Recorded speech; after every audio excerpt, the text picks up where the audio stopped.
Yep, we got new fire vehicles. Very new. Modeler XBR has furnished us with a full fleet of gleaming, water-squirting, bandage-applying, ladder-climbing monsters. The Fireboys worked their butts off, and we figured it was about time they had the best. The fleet is truly phenomenal. We now have a paramedic flycar, ambulance, rescue, ladder, and engine to go with our existing brush truck and airport rig. Each vehicle is crafted with roleplay in mind, with opening gear lockers, ladders you can climb, and even a hydrant hookup. Anyway, enough of sounding like an advert. Let's take a proper look at them, shall we? Hey folks, and welcome to the real world in San Andreas. And we're stood in front of two of our first fire vehicles we'll be looking at today. These are the chief vehicle and the paramedic flycar. Same vehicle, essentially, but one of them is for the fire chief to use to respond to incident locations, and one of them here is for paramedic use. Fairly simple difference, but both of them come pretty much stock with loads of equipment. The back's loaded up with medical equipment, radios, tools, things for scenes. Both come with this. Of course, all of them have a laptop computer in the cockpit. All the usual gubbings and accessories. Basically, they're Tahoes. In fact, this is what our Leo Tahoe was before we had XBR repurpose it for us into a Leo version with law enforcement equipment. So that's why it looks familiar. Next up on the list is the International Workstar Rescue Rig. Here's the first look at it. This is the one with all the doors closed. It is a massive, massive beast. Big roller shutter doors full of gear. American flags flying. And up top, if I could actually climb on top of this one, folded down light poles, racks for tools and equipment, loads and loads of gear. Here it is fully kind of exploded, if you will. All the doors open, all the equipment bays. We have the light pole up on top that actually operates, so you can use the lighting from that to light scenes, and it is super effective. Of course, we've got gear lockers here, rescue tools, SCBA tanks, more equipment, gloves, medical supplies, things you'll need. Power tools up there for rescue purposes. More flags, which for some reason when static clip, but when you're moving, don't. Fire extinguishers, more tools, cutting gear. Generators and pump systems. Also some useful tools. There's a compressor for when you're trying to use the jaws of life, or the spreaders, torches.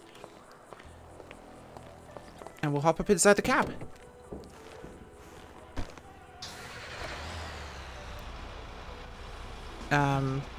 Okay. First person doesn't want to work in this one for some reason. Not sure if it's because I've got certain accessories up, but it is a very, very big rescue vehicle. Huge, in fact. Massive ground clearance, so a very useful vehicle for getting to difficult scenes. Next up is the ambulance. This is a Freightliner Brawn. Brawn being the company that fit the Freightliner truck chassis into an ambulance. Okay, so we do actually have first person here. Walnut Dash, because that matters. So the ambulance is basically textbook ambulance. Gorgeous. Practical. And I'll show you with this exactly how all the accessories work. So we go to vehicles, modifications, and we have access to all our various, when I find the right one I'm looking for. There we go. We can open different doors.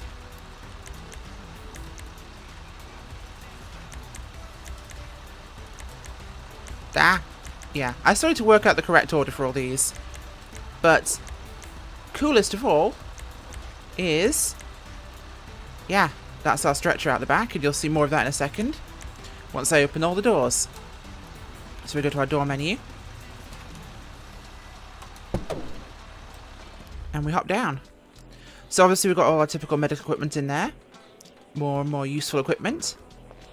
You can pop the stretcher out or inside. You can see the version that's inside as well, because I have both options checked at the moment. So in normal configuration, you've got your working environment in the back of the rig, seat for the actual paramedic, grab equipment, seating for patients and passengers, all the lockers for medical equipment. And this is exactly the same one that goes inside, but just outside. So you can set it outside at a scene and technically load a patient. Plus, there's a cool side door here, which which gives us the option to sit inside or look inside and see what's going on. Radios, lockers, full equipment bays, which makes for a really cool roleplay experience on scenes, because now, rather than just having a black box in the back that has nothing but the appearance outside of an ambulance, you get to actually immerse yourself in more of a scene, which I think is really kind of cool, as the army's apparently waking up here. So next, we have the engine. And this brings something cool that I've not seen before in roleplay, which is, once we go to vehicles, mods, let's open some hatches, shall we? So all our gear lockers, you can put the doors on them or off them, depending on what you're after. Like that. So obviously you can have the doors on, but this is one of the coolest features we have. Yeah. There's a hydrant. It's static, so you kind of park the rig where you want it to be. And suddenly, you actually have a working hydrant. And my cat's appeared, excuse me. So yeah, the hydrant is a static model, which will appear at the roadside, giving really cool extra roleplay facilities to the game, that you aren't just sitting there parked up, you actually have the thing plugged in. It does matter where you park, but at the same time, looks fantastic for scenes. Tons and tons of equipment, backboards, more cutting tools, and the deck gun works. And this is a Pierce. And the piece, or the pièce de résistance, if I'm going to basically butcher the brand, is the Pierce ladder. Yeah. This is an absolute beauty. And as you can see in the background, it functions. Now this version we have two of, because the first version, this one is the driving one, which when you're inside, you can drive around. We'll do that now. All the lockers open like the other vehicles. But you'll notice this one, we can drive it around. Neener, neener, neener. Yep, it's a ladder. Now, because the other one is a collision model, which means that that ladder is actually contactable, this one, once you're inside it, and the interior is fantastic, of course, you zoom all the way up there. Because the model's a lot bigger in GTA scale, but we can put the outriggers in and out on the sides, which lets us actually put those in place for stability, and you can climb the ladder up to the basket, which you can position various heights and locations around the ladder and use for accessing rooftops and buildings in fire scenes, which is super cool. In fact, I'll show you that now. That is into vehicles, modifications, and we go to 6. And we've got a big one there. One there. In fact, let's go up that one. That looks fun. Climb up on top of this beast. And all the way to full extension on the ladder, which takes us to really useful height in terms of using this for active scenes in the city.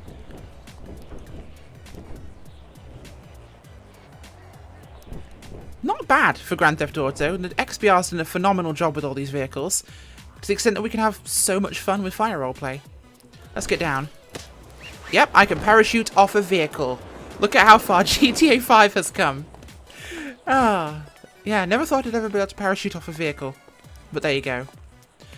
There's our Pierce ladder, which of course these join our usual brush truck, and the airport fire vehicle, both of which you've seen before, giving us a full comprehensive fire fleet that all of us at ARP are really proud of, and gives us a fantastic opportunity to broaden the roleplay from just cops and robbers to far more intricate and exciting rescue emergency scenes, which honestly I think are some of the most fun we do. Now, I know a lot of people always ask in the comments, how do I join ARP, or is it accepting applications? You can. There is an application link on the screen, and there is one in the description. So if you go there, make sure you're over 16 years of age. That's a hard and fast rule we have. And when you actually apply, make sure you give more than one sentence answers. We like to know a bit about you guys, so if you apply, let us know who you are. Tell us some of your background and history, your interests. It doesn't have to be a lot of roleplay experience, just tell us about you. Applications are always open, so if you like this, come on and join us. Thanks for watching, guys. Trust me, there'll be a lot of fire happening in the future. A lot of fire. And accidents and cutting people out of vehicles, and here comes the rain again. Dynamic weather. Thanks for watching, guys. Bye.